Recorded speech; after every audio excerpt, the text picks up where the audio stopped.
And you are all joined by a Ph.D. student and teaching assistant at the Faculty of Sciences in Novi Sad, Serbia. Her main areas of research are the issue of light pollution and astronomy, dark sky tourism. But in addition to her scientific work, she also deals with the nonprofit organization. And I think by deals with, she means started and runs Carpe Noctem. As a founder of this NGO, she organized numerous popular science events under the clear dark sky with the aim of educating people about light pollution. But she is not alone. She also has a great team of dark skies enthusiasts, and together they are working relentlessly on educating people about light pollution and astronomy tourism through podcasts, sci-pop shows, workshops, lectures, and so on. So with that, I will let you take it away, Dajana, and we're looking forward to your presentation. Thank you, Maya. I would say the same things as well. And thank you once again for being there for me. Ever since I started doing anything with the IDA and being involved with all the cool stuff you're doing. So without further ado, I would like to share my screen now and to start the presentation. Just let me know, do you see what needs to be seen? So do you see the screen? Great. Okay, so I like those Star Wars references. I grew up with them, so they're a bit corny, I know, but I really love them, and I guess a lot of people love them too. And with this, we will start. And I would like to say, what can you expect from this workshop? Lots of relatable memes. I'm a big fan of memes, and until recently I found some generator, which is really helpful when I want to explain something that is, I think, shared with a lot of light pollution fighters in the world. Useful tips and tricks and interesting stories as well. And I hope that this will act like some kind of circle of inspiration to act. First, I will introduce myself briefly. Betty Maya already told something about me, and when I started, I wasn't really involved with IDA. I didn't know anything about light pollution besides the stuff I heard from one of professors that been to visit my department and the Faculty of Sciences. I heard about light pollution only at the last year of my bachelor studies. And after that point, I wanted to do something, but I really didn't have anyone to do with, because not a lot of my professors were involved in this subject. I mean, no one was involved in this subject, so not a lot of students knew about this as well. So I strayed away from the righteous path of darkness, and been waiting for 3 years for people together, for ideas to develop, and to start advocating for darkness. After 3 years, we've been organized in 2019, and after 3 years, we managed to gather more than 100 light pollution fighters out there. And there were at the beginning there were no resources about light pollution at all, nothing in Serbian language, no manual, no blog or video material. So we started with the basics and developed a manual, and then made blogs, made podcasts, scientific popular lessons and shows and everything. And maybe a month or two ago, we were at the biggest hour of our media in Serbia, and at the daily news, the speaker talked about light pollution and from the materials we sent them to.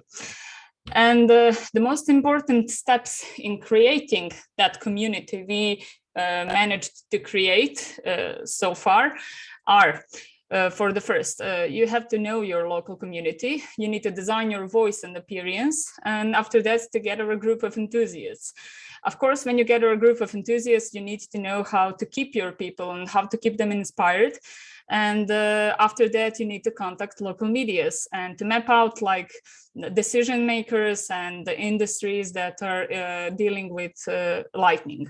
And after all of that, you need to bring them all together and start making changes. Get to know your local community. For example, you must consider age structure. Are you in the area with lots of young people, or are you in a community with a bit older generations? This is important because you will have to adjust your tone and means of communication. If you target younger generations, it involves higher usage of social media such as Instagram, TikTok, and campaigns which are comprised of short texts, lots of visuals, and possibly funny content. If you're targeting older generations, you should be very skilled at writing and making meaningful content for Facebook, for favorably, or local medias, news, newspapers, and similar. Or you can target them both. But either way, you must know to whom you are addressing your messages in order to communicate properly. But you have also, I think you had another workshop about social media, which I'm sure it was great, and you will learn a lot of stuff there. In my community, we want to address everyone, but we are aware that not all the people are present at social media. So we write articles for tourism magazines, daily newspapers, and similar topics, but in a much more serious way than this. Than when we write on social media. This resource has led us to some of the meaningful contacts and to the decision makers. And on the other hand, we tried making some TikTok videos for the younger people and had over 20,000 views and several comments and memberships from it. Next, is your community passionate about economy development or ecology? If they care about saving electricity, this could be your main argument for discussing light pollution, and even you will teach them about other consequences that are far more important than maybe economic reasons. On the other hand, if they are passionate about ecology, you can teach them more about the economic and energy losses due to light pollution. You should make a list of all the things that your community care about and then rank them by priority. The most important thing for them are the ones with which you will start a dialogue, and then the least important are the ones that you will have to educate them about. Their reaction is going to depend mostly on their level of knowledge. If they know a lot about light pollution, they will care about the loss of the dark skies, and if not, they will probably find it irrelevant comparing to the other forms of pollution. There is a story. The story is about the 800 anonymous questionnaires about light pollution that were filled last year. And some of the findings are really interesting. And they actually confirm the story I said before. Well-informed people care about the dark skies. They are realizing that they are not losing only dark skies, but something much more important. While the people that are not that informed are not really connected to the astronomical heritage in general. Every person that ever visited our events in our organization marked that they cared about the night sky. And this is really important because we don't have, I think that maybe there were like 300 or 400 answers, and all of them visited our events, and all of them marked that they care about the night sky. Well-informed people are also more likely to see bad lighting and LED commercials. And also they think that some parts of the cities are overly lit while others are too dark. And the general conclusion for the people that are not aware of light pollution is that they agree that Milky Way is reserved for remote areas, rural areas, and not for the city. And the public lighting in the city should be intensified. They are a bit more afraid of the dark than those that understand that lighting is not necessarily connected to security. Next, you should design your voice and appearance. And by that, I mean that after you figure out your target group, you should define which tone are you using. Are you formal, or are you funny, or it's combined. It is important to have continuity in your communication. And if you're part of the group, select a person which is most comfortable with communicating with other people and let her do the entire communication. At the beginning, there were 5 of us answering on social media in our group, emails, writing posts and everything, but all 5 of us were completely different person. One person was serious and short with answers. The other was really talkative, writing huge emails and answers to social media. And the 2 of us were in the middle, trying to be cool. And this all can be confusing for people that are following you, especially when certain group of people follows you for a long time and have certain expectations based on the first contact. Another important thing is to think about your logo and colors, make a story out of it. People like symbols and stories, and even if you're individual, you can have certain style. And maybe the most important thing is to think of the feeling, thoughts or other associations you want people to have when they think of you. We want them, for example, we want them to share our thoughts on fighting against the light pollution. That is the noble thing and right thing to do, that at the same time can be really cool and exciting. We want them to feel like they're belonging to our group even before they join our events, because that's the narrative we want to promote, that all of us are in this together and all of us are responsible to be cool and fight light pollution.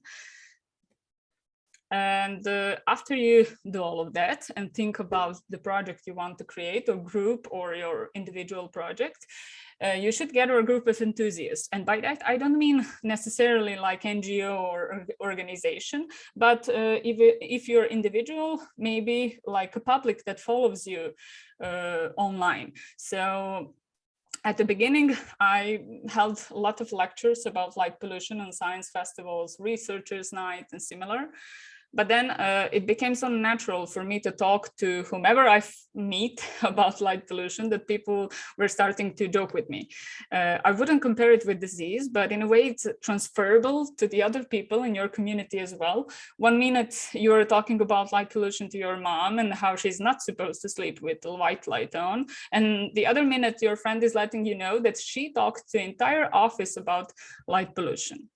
I even talked to some random guy in a bus a few weeks ago while traveling for 5 hours, and we talked about light pollution in our organization and stuff we do. And he was so happy with the things I told him, and he felt so insightful that he decided to donate a good amount of money to us for all the things we do. Of course, you should present your topic over science popular lectures to the organizations that are dealing with ecology or astronomical societies or any other societies that are ready to listen, because this is the easiest way to get the word out when you meet the like-minded people.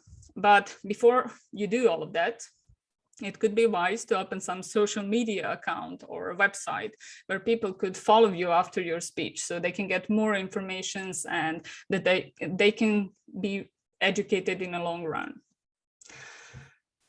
If you have NGO or thinking about it, you should always be aware that you and your closest, not only you, but your closest associates as well, that the members that are a part of your NGO are there for you, and you are there for them. So they are devoting their time and energy, so you don't have to fight alone, and you should always respect that. Some of the members that joined our NGO came only for the hike excursion we have once a month. And that's okay for us, because after 1 or 2 hikes, they will learn something new and start realizing that it is their story too. Some of the younger members may have come because it sounded cool for them to be Jedis and they needed some kind of experience for their CV. And that's great as well. You will have the honor to teach them something and help them in their career in the future, while they devote their time to help you organize an event, to have the lecture or something like that. And maybe not all of the volunteers are so enthusiastic and happy to talk about light pollution, but all of them are contributing to the goals of your organization in a way.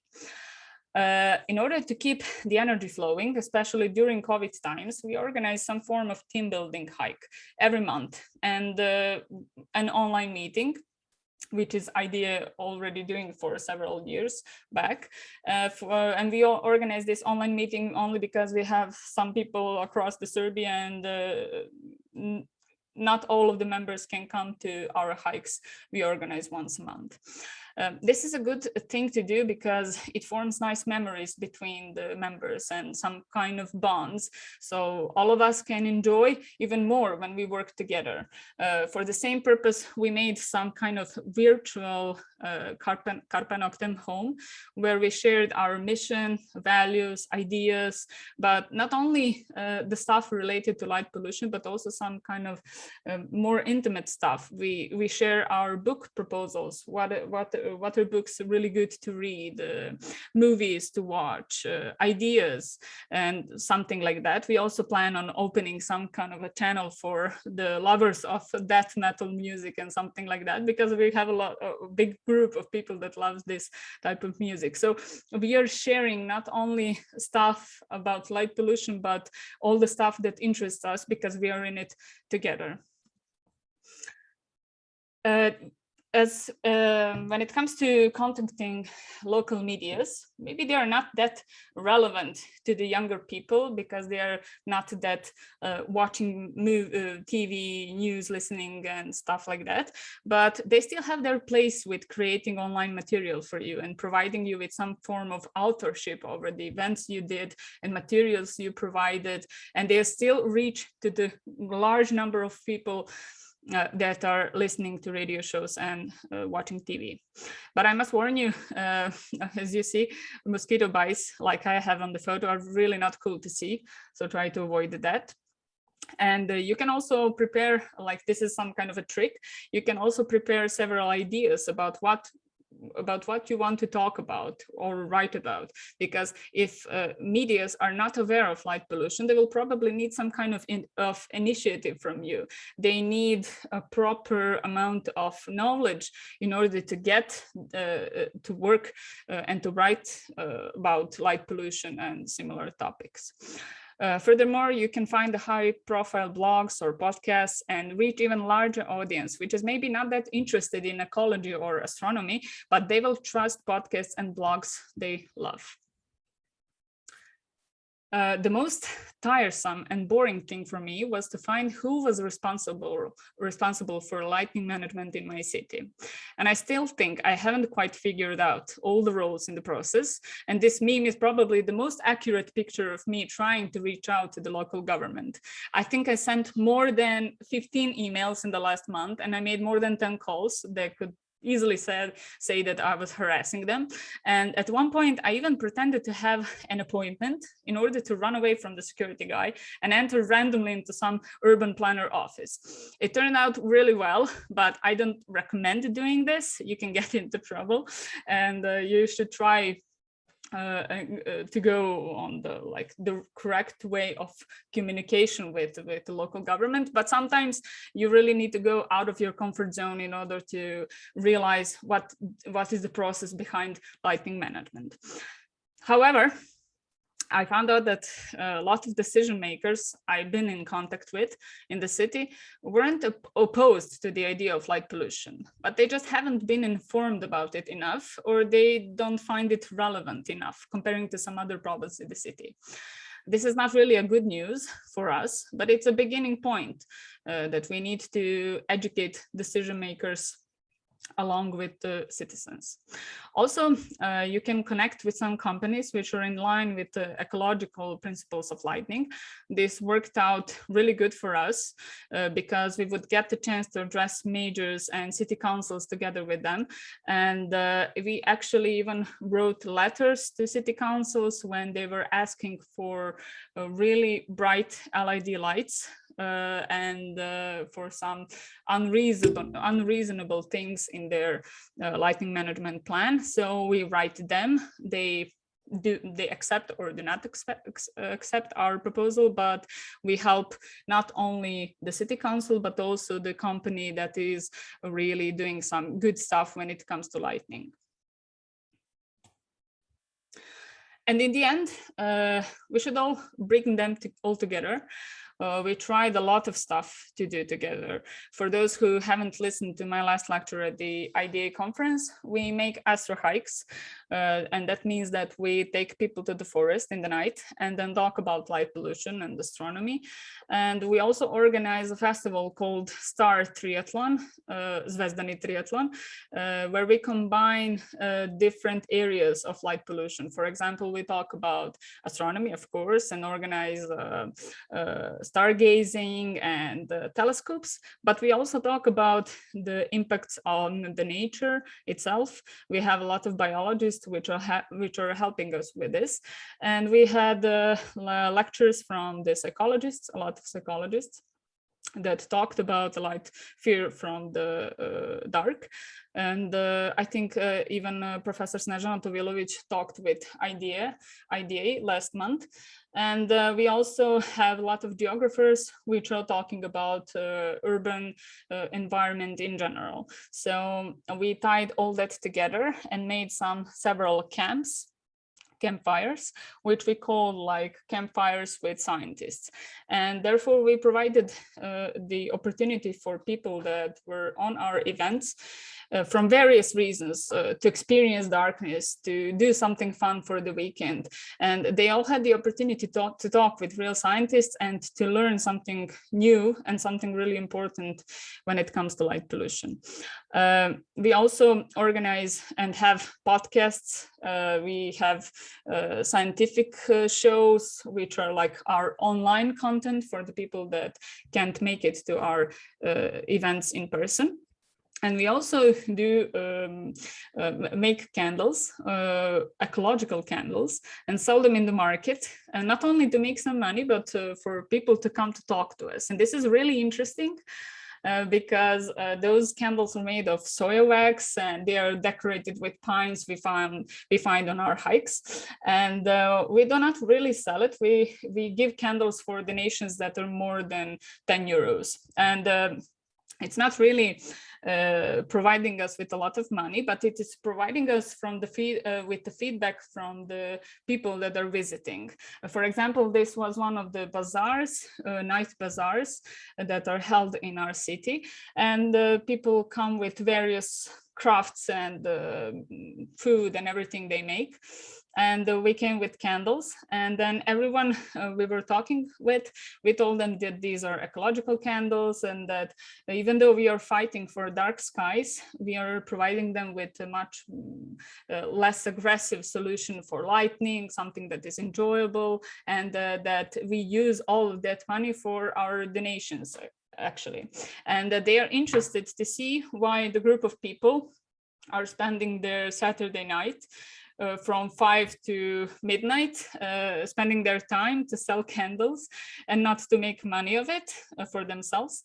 So they stop and talk with us. And at one point we talked with one person which was so interested in all of this that we talked for 40 minutes. I think it was like a lecture in front of the stand. And we talked for 40 minutes, and after that he offered us to donate some amount of money to buy equipment for better measuring of light pollution in the city. So all of these actions combined together really make really make impact for raising awareness on about light pollution. And for now, this will be all, and I will be happy to talk with you now in person or through chat, and you can share with me some of the comments and some of the ideas you have. Thanks, Diana. We forgot our polls, though. Should we do the polls? Yeah, I will run some polls now, and just to see from where you come and what would you like to do. So what best describes your dark sky advocacy work? Do you work as a part of a group or as an individual?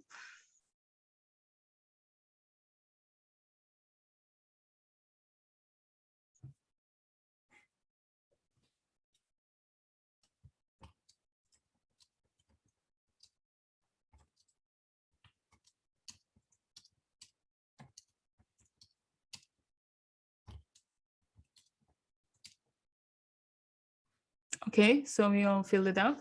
So most of you are working as a part of a group, and 4 of you are advocating as an individual. Great.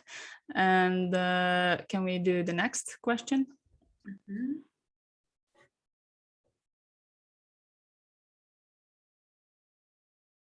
So do you wish to form a dark sky group if you haven't, or you still want to be an individual?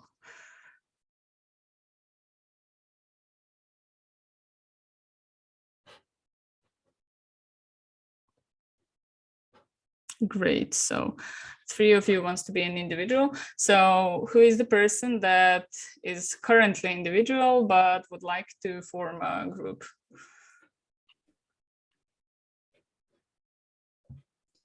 I think that was me actually, Dajana.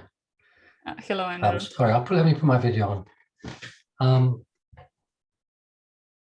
To be quite honest, I'm kind of new to this, so I'm not really quite sure what I'm doing. If I can be honest, that was really interesting talk, though. You really touched on a lot of things I've been thinking about, and you've given me some food for thought as to what to do next. I live in a city. I was a bit discouraged by your comments about the reaction you got from city councillors and officials, and the general apathy towards light pollution in cities. I've seen a big change in where I live in the last, let's say, 5 to 10 years, and there does just seem to be, abandonment of any sort of thought about it. To be quite honest, people are just putting lights up all over the place. Big glass-fronted buildings which are pouring light out of them. It's possibly a planning type thing, and I really don't know quite how to get into it, but you've certainly given me some food for thought. Okay, so for the starters, maybe you should start advocating as an individual, as you started. Try talking with your environment, try mapping out, maybe making a list of ecological astronomical societies in your city and in the surroundings. And not even, you're from the UK, yes? Yeah, London. Yeah, great. Then you have a lot of delegates from the United Kingdom, I think. Is it, Betty Maya? Yeah, and there's a burgeoning chapter that will support all dark sky efforts throughout the UK as well. Yeah, with Dan and the rest of the crew. Yeah. Yeah, So Andrew, the London group that Megan Eve. Oh, great. So you have also Megan there. So yeah, you can consider maybe joining some of the existing groups or chapters, and or you can also make something yourself. And you can start with connecting with people that already have some experience with it, and then try to see what is the thing that interests you the most, and what is your kind of niche where you would like to contribute in the light pollution process. Yeah, I had heard there was somebody there's an organizer for London, I believe, so that's possibly a point of contact to go to, and actually picking up on other societies. I'm sure there is something around. I haven't looked, to be quite honest. Like I said, I've just started getting involved here, so of course. There's some good ideas there. Thank you. Yeah, you can try. Are you already in Slack, that application for chatting from IDA? No, probably not. Okay, then I didn't know about that. I think that Betma will probably send you on that newsletter you send all the time every month, like a link to join the Slack, and there you can ask. I think there is few channels where you can ask for contact in United Kingdom, so you can ask people who would like to, I don't know, send you more details about the groups or individuals that are already well familiar with the subject in UK. Okay. Yeah, so if anyone in here as well, Andrew, I don't know if you're already a part of the IDA Advocates Network. That's who that newsletter goes to, is just folks who have signed up, taken an IDA 101 training. And then we give them access to a Slack platform, which is basically like a global networking forum. We also invite people to monthly meetings on different dark sky subjects each month. This month we're going to be talking about astrotourism, so we're pretty excited. And then the other is that monthly newsletter with a monthly highlight of an advocate from around the world. And usually it's a pre-recorded training, but I just changed it. So we set a live training for the next one, which will be on December 14th. So about a month from now. So we Can I just ask, has anybody made any I read on the IDEA website about people who've managed to get local authorities, we call them in the UK, local planning authorities and all that, to adopt positive policies towards reducing light pollution. John, have you had any success with that in your part of the world? Well, I do come you from think that's Serbia a in Novi Sad. long condition? Yeah, and as for the experience I had with the city councils here, it's not, I think it depends on the city where you live in. Maybe where in countries where light pollution is better addressed than in Serbia, it would be easier. You would have a bit more connections to whom you can address that questions. But for me, it was really, I think that no one in the city council actually gave some thought about lighting management plan or something like that. They just did it when they had resources, and it was a bit chaotic. So I think that's the main reason why I had experience like that. And they are a bit closed for subjects like this because there is a much bigger environmental problems. I'm sorry to say that, but we had like really bad air quality recently, and a lot of, let's say, burning ecological questions right now. So I think that's why they are partially maybe irritated to see there is another form of pollution in the city they have to fight with. Just adding to the list. Yeah, and the second reason must be that they're just not informed enough about this. There was no education about light pollution. Before 2019, we had no resources. We had resources in English or some partial astronomical subjects that dealt with light pollution. So I think that's why my experience is like that, but I'm not discouraged because of it. I just think that I need more inventive and creative ways to get under the skin of city councils. Okay, thanks very much. And does anybody else has a question? Frances had a good point in the chat here that I was hoping you could address. She just mentioned it takes a lot of energy to talk to people and try to engage enough people to form a group. So maybe if you could just kind of go over how you were able to like rally the troops, right? And get people to be engaged and supportive enough to have a whole group doing this dark sky work. Yeah, you're right. Sometimes when we are finished with some of the events, we feel like we're dried up and it is really energy consuming because there are a lot of people, let's call them non-believers, which are not that really don't think that light pollution is that serious. And for starters, I think that maybe you should like form some kind of, I don't know, a document where you will put the most relevant things and the most important things for you, why you fight against light pollution. So you can always have some kind of a story for them. For example, when I talk to people, I always give them some examples. I have it already like a script in my head. I always tell them like a story about, for example, a story about, let me remember just for example, extinction of experience. It means that as long as the people are not under unpolluted skies or they don't see stars, let's say it like more simply like that, they will start to forget what the natural dark sky looks like and what the natural darkness feels like.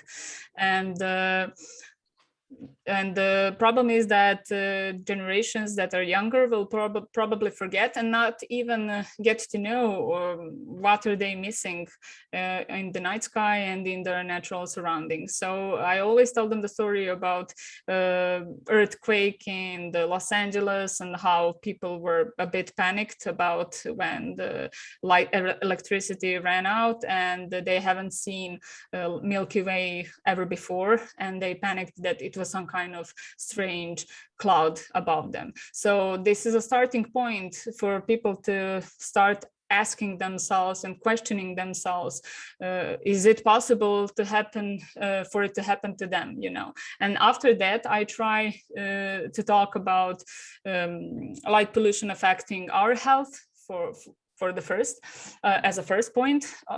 So how it affects our sleep, how it affects our metabolism and everything. And then I talk about animals and the rest of the living world. So yes, you could have some kind of a key points which you would like to talk about.